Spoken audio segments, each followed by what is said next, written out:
নমস্কার, আমি দেবাশিস সেন।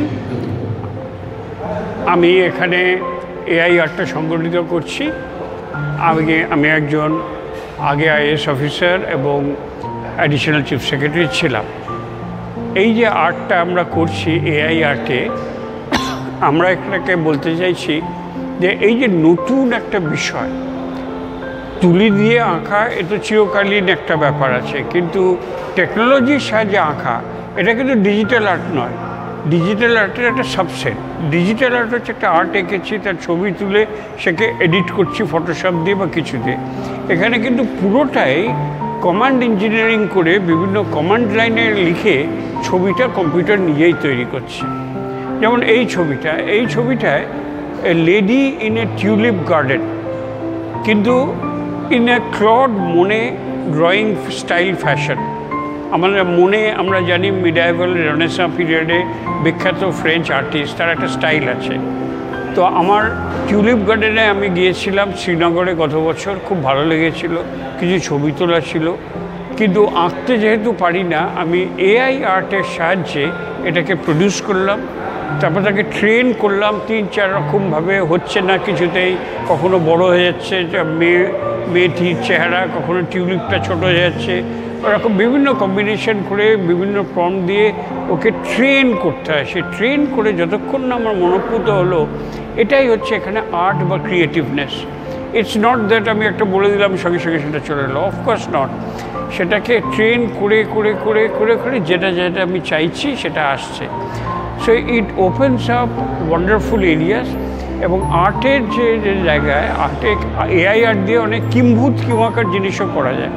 হাতির বডির উপর বাঘের মাথা ইত্যাদি, বা একটা লোকের 100টা হাত, এরকম করা যায়। বাট আমরা যখন যে কিউরেশনাল টিম ছিলাম, আমরা তো ওপেন কল করেছিলাম, সবাই অ্যাপ্লাই করেছিল, তারপর সেটাকে আমরা প্রিন্ট করেছি, ফ্রেম করেছি, কিউরেট করার পর অর্থাৎ সিলেকশন করার পর।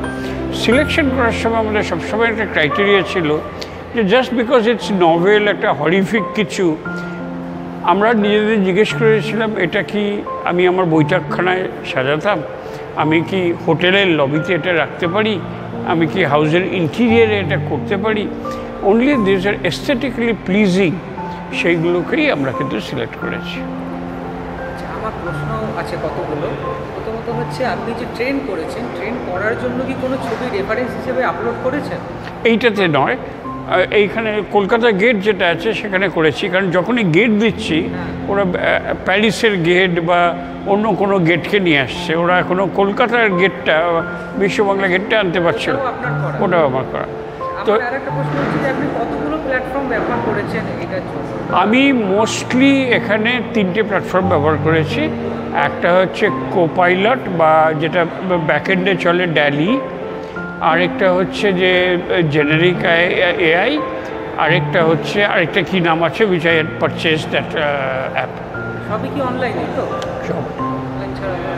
সব অনলাইন, বাট কিছু কিছু অ্যাপস কিনতে হয়, নট ভেরি কস্টলি, কিন্তু কিনতে হয়। হ্যাঁ, এগুলো বেশিরভাগ কিনলেই। তবে যেমন আমার প্রথম জানা হচ্ছে, প্রথম যেটা বেরিয়েছিল ওপেন এআই এর তরফ থেকে, ডাল-ই, যেটা সবচেয়ে বেশি কার্যকর ছিল। একদম প্রথম, মানে ধরুন 3 বছর আগে কি 2.5 বছর আগে, ওটাই প্রথম এআই দেখেছিল। তারপরে হচ্ছে যে ওই একটা সোশ্যাল মিডিয়া আছে না, নামটা ভুলে যাচ্ছি, মানে ওর মধ্যে একটা এআই ছবি বেরিয়েছিল, ওটার নামটা মনে হচ্ছে না, এই মুহূর্তে মনে হচ্ছে না। তো আমরা এই এক্সিবিশনে যেটা করতে চাইছি সেটা হচ্ছে যে এআই আর্ট মোস্টলি আমাদের ডিজিটাল স্পেসেই ঘুরে বেড়ায়, সোশ্যাল মিডিয়া ইত্যাদি সফট মিডিয়ামেই থেকে যায়। এখানে আমরা ফার্স্ট টাইম এটা রিয়েল ওয়ার্ল্ডে আমরা নিয়ে এলাম। এবং একাডেমি অফ ফাইন আর্ট, যেটা কিন্তু গত 70 বছরের অর্গানাইজেশন, লেডি রানু মুখার্জির তৈরি, সেখানে সাধারণ আর্টের পাশাপাশি এআই আর্টকে আমরা পাশে রাখার একটা প্রচেষ্টা করেছি। সেটা এখন দেখছি কি হয়। ইনফ্যাক্ট নেক্সট 24শে আগস্ট মিলন মেলা গ্রাউন্ডের কাছে, এখন যেটা বিশ্ব বাংলা মেলা প্রাঙ্গণ বলে, সেখানেও আমার একটা এআই আর্ট এক্সিবিশন হবে। এটা যেমন মিক্সড, আমরা ওপেন কলে করেছিলাম, এবার আমার নিজের ক্রিয়েশনসগুলো খালি থাকবে। আমি নিজেও একটা এআই আর্ট গ্যালারি বানাচ্ছি। So I am trying to create a market for AI art. আস্তে আস্তে সবাই আরও আসবেন, আরও দেখবেন। ইন্টিরিয়ার্সরা যারা ডেকোরেটাররা করেন না, তাদের ফার্নিচার, দেয়ালের কালার ইত্যাদির সঙ্গে সামঞ্জস্য রেখে আর্ট কিনতে হয়। This will be slightly different type of art, এই হচ্ছে আমাদের কথা। আচ্ছা, ওই ছবিটার কাছে একটু চলুন, এটা আপনার কি এই দুটোই ছবি নাকি আরও আছে? আমার আরও দুটো আছে। আচ্ছা, এইটা আপনি বলছেন যে ছবিটা আপলোড, এইটা আমি যতবারই আমি কমান্ডে লিখছি, যত রকমভাবে লিখছি, ও কিন্তু গেট কথাটা দিলেই ইট ইজ বিশ্ববাংলা গেট এর অফিসিয়াল নাম নিউ টাউনে। Biswa Bangla gate, like Calcutta evening night shot এরকম যখনই দিচ্ছি, ও কিন্তু কিছুতেই এটাকে আনছে না। তখন ওকে ট্রেন করার জন্য আমার একটা পুরনো ছবিকে নিয়ে সেটাকে দিয়ে ওকে ট্রেন করা হলো। তারপর বিভিন্ন স্টাইল এবং টাইম অফ ডে, নাইট না ডে, কীরকম আলো চাইছি, কীরকম স্টাইলাইজেশন চাইছি, সেইগুলো পরে করলাম।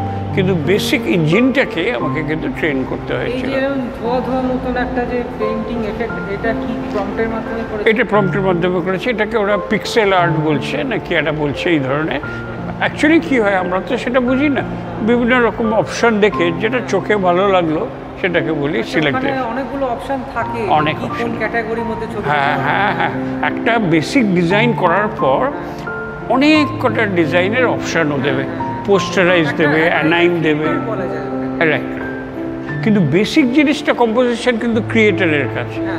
আপনি ডান হাতটা উপরে না বাঁ হাতটা উপরে, এটা কিন্তু আপনাকেই ঠিক করতে হবে। তারপর হাতের রং কী হবে, তাকে কীভাবে আঁকবেন, কী স্টাইল দেবেন, সেই অপশান আপনাকে দেবেন, চুজ করাটা আপনার। আচ্ছা, এখানে যে ট্যাক্সি দেখা যাচ্ছে বা ধরুন যে লাইটগুলো দেখা যাচ্ছে, এইগুলো যে ছবি আপনি আপলোড করেছেন, সেই ছবিতেও তো ওই জায়গায় ট্যাক্সিটা ছিল? হ্যাঁ, সে জায়গায় ছিল। ওটা পুরোটাকে অ্যাবজর্ব করছে। এরপরে এটা যেমন আমি যা চেয়েছিলাম পুরোটা হয়নি। এখানে আমি বলে সানফ্লাওয়ার আমার খুব প্রিয়, কারণ ভ্যান গগ খুব সানফ্লাওয়ার নিয়ে করতেন।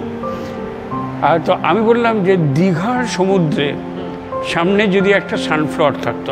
এআই এর আরেকটা গুণ হচ্ছে অসম্ভব, যেটা এখানে একটা আছে দেখবেন, দুর্গা ঠাকুরের নিচে 5টা সিংহ বাহন। তো এটা তো সাধারণত হয় না। সুতরাং what is not there you can imagine and try to do it in AI art. তো আমি বললাম যে দীঘার সমুদ্রতটে যদি সূর্যমুখী ফুল হতো তো কী হতো। তো এই প্রম্পটটা আমি দিলাম, অনেক কষ্ট করে, কিছুতেই আসছে না। তারপর আমি বললাম একটা জাহাজের ছবি অ্যাড করো, তাহলে অ্যাটলিস্ট লোকে বুঝবে এটা পুকুর না। তারপর একটা বললাম লাইট হাউস অ্যাড করো। এই করে ওকে ট্রেন করে তারপর মোটামুটি যেটা দাঁড়ালো, নট ভেরি স্যাটিসফাইড। এটা আননেমড, মানে এটা অতিরিক্ত এন্ট্রি। আমরা প্রত্যেক লোককে 2টো করে এন্ট্রি করতে দিয়েছি, অফিসিয়াল এন্ট্রি। এটা আননেমড এন্ট্রি। আচ্ছা, এইখানে ব্যাপারটা আমার যেটা মনে হয়, এখনো পর্যন্ত আর্টিফিশিয়াল ইন্টেলিজেন্স ভারতীয় জিনিসগুলো অতটা বেশি ভালো করে চেনে। You are right. In fact Indian women করতে গিয়ে আপনি আরেকটা যদি আসেন, আমার ক্রিয়েশন, এটা আমার নিজেরই একটা ছবি আছে যে আমি নিজে সকালে চা খাচ্ছি, একটা ছবি দিলাম, আমার বেশ ভালো লেগেছিলো। হাতে কাপটা ধরে চা খেলেই মনটা ভালো হয়ে যায়, একটা গুড অ্যাসোসিয়েশন হয়। তো আমি প্রম্পটকে বললাম যে একটি মহিলা, তিনি চা খাচ্ছেন সকালে, এরকম একটা করো। সে ইন্ডিয়ান উমেন বলা সত্ত্বেও বহুবার তাকে ট্রেন করতে হলো, নইলে সবসময় ফরেনার উমেনকে নিয়ে আসছে। অনেক কষ্ট করে ইন্ডিয়ান উমেন আনলাম, তারপর ক্রমশ অ্যাড করলাম। চাটা খাচ্ছে সানরাইজের সময়, দেখুন পেছনে সানরাইজ দেখেছি। তা বললাম যে চাটা খাচ্ছে এটা চা বাগানে, চা বাগানটা আনলো। তারপর বললাম ওটা দার্জিলিংয়ের পাহাড়ের চা বাগান, তখন সেটা পাহাড় মতো করে দিল। সো এখানে একটা মজার ব্যাপার হচ্ছে, দিস লেডি কিন্তু কোনো সত্যিকারের লেডি না। মানে কেউ বলতে পারবে না যে এটা মানে কপিরাইট, আমাকে না জিজ্ঞেস করে আমার ছবি তুলেছে বা নিচ্ছে, অ্যাবসলিউটলি না। এটা কিন্তু ফেক ভিডিও, কিন্তু ঠিক তার উল্টোটা। ফেক ভিডিওয়ে সত্যিকারের মানুষের ছবি অন্য কারোর গায়ে লাগিয়ে অকর্ম সুকর্ম যা কিছু করে লোকে, এবং সেটা নিয়ে একটা সাংঘাতিক একটা আন্দোলন হচ্ছে, মানে প্রোটেস্ট করে। এটা কিন্তু অন দ্য কন্ট্রারি, কোনো লিভিং উইমেন নয়, এআই আর নিজের থেকে কমপ্লিটলি ইমাজিনারি একটা ইন্ডিয়ান উইমেনকে তৈরি করেছে। না হলেও মানে এটা তো নিঃসন্দেহে ইউনিক বলা যেতে পারে, কিন্তু হতেও পারে কোনো না কোনো মেষ, পাহাড়ি মেষ হয়তো কোনো সেটা নয়, কিন্তু তাহলে সে তো বলে এখন যমজ আপনার মতো দেখতেও আরেকটা লোক হয়তো আছে, সেটা বাট কোনো সত্যিকারের মেয়ের ছবি নয়। This is all we can. এখন কেন আমি মানে 1.5 বছর আগেও দেখেছি যে কোথায় উড়িষ্যায় না কোথায় একটা টিভি চ্যানেল করেছে, সেখানে এআই জেনারেটেড একটা মেয়ে সে খবর করছে। হ্যাঁ, আছে তো। তাকে তো পুরো সত্যিই মানে একটা আরে এবারে এর ভোটে, এখন লোকসভার ভোট চলছে, কোনো একটি রাজনৈতিক দল নাম করব না, তিনি ওই মুখটা নড়ছে, ইয়ে করছে, একদম মনে হচ্ছে আজকাল এগুলো খুব সহজ। মানে ওখানে কোনোভাবেই খবর করছে, এটা ধরা যাবে না যে সে মানুষ নয় এবং তার ঠোঁট মিলছে না বা এরকম কিচ্ছু না, পুরো সত্যিকারের মানুষের মতো একটা খুব সুন্দর দেখতে একটা মেয়েকে বানিয়েছে, সেই খবর করেছে। অ্যাবসলিউটলি, এটা একদমই সম্ভব, একদমই সম্ভব। সোরা বলে আইফোনের যারা অ্যাপেল যেটা করছে, এটা তো সাংঘাতিক ভালো ট্রায়াল ভার্সন আমি দেখেছি, অলরেডি অন্যান্য ভার্সনও চলে আসছে। এবার গোটা সিনেমা আপনি লিখে লিখে করে দিতে পারবেন। হ্যাঁ, আমি সেটাও দেখেছি, একটা ওয়েবসাইট শুধু মানে প্রম্পটের মাধ্যমে কেন, একটা ছবি, একটা ওয়েবসাইট আমার আগে কোম্পানির একজন বস পাঠিয়েছিলেন, একটা কুকুরের ছবি, সেই কুকুরের ছবিটা আপলোড করার পর সেই কুকুরের একটা ছবি থেকেই সেখানে মানুষ দাঁড়িয়েছে, কুকুর আছে, ও এআই এর মাধ্যমে প্রম্পট দিয়ে সেখানে অ্যাঙ্গেল চেঞ্জ করা যাচ্ছে। ওই ছবিটাকে রেখে বিভিন্ন অ্যাঙ্গেল থেকে দেখলে সেই কুকুরটাকে কেমন দেখতে লাগবে সেটা করা যাচ্ছে, কুকুরটাকে হাঁটানো যাচ্ছে। আমি তো দেখে অবাক, মানে এখানে ধরুন অনেক সময় কি কন্ট্রোল থাকে না এই ছবিগুলোর ক্ষেত্রে, এই যে বারবার প্রম্পট দিতে হচ্ছে, ওখানে তো সেটা নয়। আমি চাইলাম যে টপ ভিউ থেকে দেখবো, লিখে দিলাম, টপ ভিউ থেকে দেখাচ্ছে, ওই কুকুরটাকেই দেখাচ্ছে। কি দারুণ জিনিস, মানে দারুণ জিনিস। সাংঘাতিক। এর ফলেই আমরা আরেকটা বার্তাও দিতে যাচ্ছি, এখন আইটি এবং এআই আসার পর তো কিছু কর্ম বিন্যাস তো হচ্ছেই, মানে সহজ ভালো ভাষা বলতে গেলে, খারাপ ভাষা বলতে গেলে অনেক লোকের চাকরি যাচ্ছে। তো এইসব নতুন নতুন ফিল্ডও উঠছে, আর তুলি কলম নয়, সিনেমা বানানো এখন খালি কেবলমাত্র প্রশিক্ষিত সিনেমাটোগ্রাফার বা প্রডিউসার বা সত্যজিৎ রায় করবেন তা না, আমার আপনার মতো লোকও কিন্তু করতে পারবে। এই সম্ভাবনাটাই আমরা খুলে দিয়েছি। মানে এই ওটাও কি শুনেছেন আপনি যে কে যিনি মারা গেছেন, সোনু নিগম, কুমার শানু, এনাদের গলায় গান বেরিয়েছে। একেবারে সচিন তেন্ডুলকর প্রেস বিবৃতি দিয়েছে যে আমার মডেল ব্যবহার করে অ্যাডভার্টাইজমেন্ট করা হচ্ছে। আচ্ছা, তারপর বিখ্যাত হলিউড স্টার যে ওই নামটা ভুলে যাচ্ছি, খুব বিখ্যাত, যে ফরেস্ট গাম্প করেছে, তো সে বলেছে যে আমার এটা নিয়ে গলা নিয়ে ব্যবহার করা হচ্ছে। গলাটা তো কোনো ব্যাপারই না, মানে গোটা মানুষটাকেই নিয়ে নিচ্ছে, এমন অবস্থা। তবে আমি আবার এটাও শুনেছি, নাম করছি না, খুব প্রসিদ্ধ রবীন্দ্রসঙ্গীত শিল্পী একদিন বলছিলেন যে আজকাল এমন হয়ে গেছে, একদিন আমি মানে যে রেকর্ড করছে প্রডিউসারকে বলছে আমার গলাটা ভালো নেই, শেষের দিকটা আরেকদিন রেকর্ড করবো, বলে কোনো দরকার নেই, আমি মেশিন থেকে আপনার ভয়েস নিয়ে ওটা তো এআই এর ব্যাপারই নয় না, ভয়েস অ্যানালিসিস করে অ্যানালিটিক্স করে আপনার ভয়েস নকল করে দিচ্ছে, মানে সেটা উনি পারমিট করছেন যে গলাটা ভালো নাই বলে। ঠিক আছে।